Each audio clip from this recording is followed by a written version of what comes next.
ఒక పెద్ద అడవిలో ఒక సింహం ఉండేది. అది చాలా కాలం ఆ అడవిని పాలించింది. కానీ ఇప్పుడది ముసలిదైపోయింది. వేటాడే శక్తి లేక ఆకలితో అలమటిస్తోంది. సింహం నీరసంగా, ఓహ్, ఆకలి వేస్తోంది. కనీసం అడుగు తీసి అడుగు వేయలేకపోతున్నాను. ఇలా అయితే నేను ఆకలితో చనిపోతానేమో. నక్కా, ఎక్కడున్నావ్? నక్క వినయంగా, చిత్తం మహారాజా, పిలిచారా? మీ ముఖం చూస్తుంటే చాలా నీరసంగా ఉన్నట్లున్నారు. సింహం, అవును నక్కా, నాకు చాలా ఆకలిగా ఉంది. నువ్వు ఏదైనా ఉపాయం ఆలోచించి ఏదైనా జంతువును నా దగ్గరకు తీసుకురాగలవా? నక్క నవ్వుతూ, దానికేముంది ప్రభూ, ఇప్పుడే వెళ్ళి ఒక తెలివి తక్కువ గాడిదను మీ దగ్గరకు తీసుకువస్తాను. మీరు మాత్రం పొదల్లో దాక్కుని సిద్ధంగా ఉండండి. నక్క, నమస్కారం గాడిదగారు. ఏంటి అలా గడ్డిమేస్తూ బిజీగా ఉన్నారు? మీకొక శుభవార్త చెప్పడానికి వచ్చాను.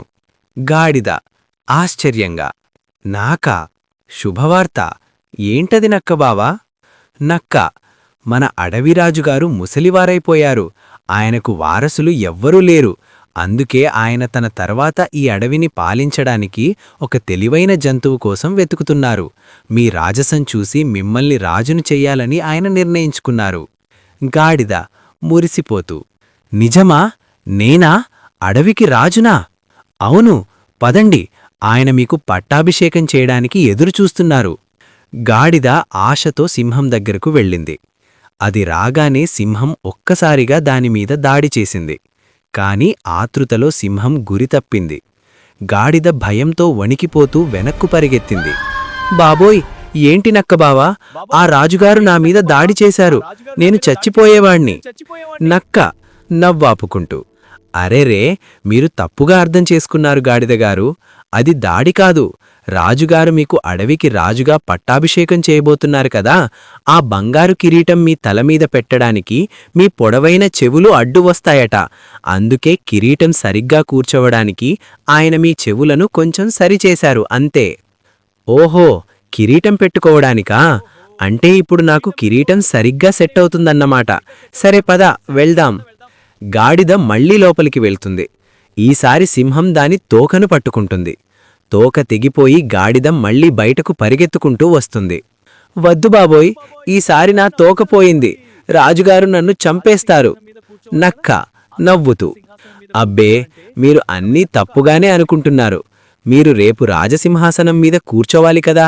అంత పెద్ద సింహాసనం మీద కూర్చోవాలంటే ఈ పొడవైన తోక అడ్డు వస్తుంది కదా. అందుకే తోక ఉంటే మీరు స్టైల్గా కూర్చోలేరని రాజుగారు దాన్ని తీసేశారు. ఇప్పుడు మీరు హాయిగా సింహాసనం మీద కూర్చోవచ్చు. అవునా? అవును కదా, తోక ఉంటే సింహాసనం మీద కూర్చోవడం కష్టమే. భలే ఐడియా ఇచ్చారు నక్కబావా. పదండి, పట్టాభిషేకం చేసేసుకుందాం. మూడోసారి గాడిదను నక్క మళ్లీ తీసుకువచ్చింది. ఈసారి సింహం ఏమాత్రం తప్పు చేయకుండా గాడిదను వేటాడింది. ఆ తర్వాత సింహం స్నానం చేసి వస్తానని నక్కకు కాపలా పెట్టి వెళ్ళింది. నక్క, ఈ గాడిద మెదడు చాలా రుచిగా ఉంటుంది. సింహం రాకముందే నేను దీన్ని తినేస్తాను. తినే శబ్దం. నక్క మెదడును తినేస్తుంది.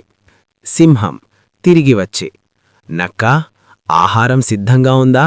కాని ఇదేమిటి, ఈ గాడిద తల ఖాళీగా ఉంది. దీని మెదడేది? నక్క శాంతంగా, మహారాజా, మీరేమనుకోకండి, దానికసలు మెదడే లేదు. సింహం ఆశ్చర్యంగా, మెదడు లేకపోవడమేంటి? మెదడు లేని జంతువు ఉంటుందా? దానికి మెదడే ఉంటే చెవులు పోయినా తోకపోయినా ప్రాణాలు పోతాయని తెలియదా? అన్నీ పోతున్నా మళ్లీ మళ్లీ మీ దగ్గరకు వచ్చిందంటేనే దానికి మెదడు లేదని అర్థం కదా. భలే చెప్పావు నక్కా. పద, తిందాం. మోరల్. చూశారా పిల్లలు, ఎదుటివారు చెప్పే మాయమాటలు నమ్మి ఆలోచించకుండా నిర్ణయం తీసుకుంటే ఆ గాడిదలాగే ప్రాణాలు కోల్పోవాల్సి వస్తుంది. అందుకే ఎప్పుడూ విజ్ఞతతో ఆలోచించాలి.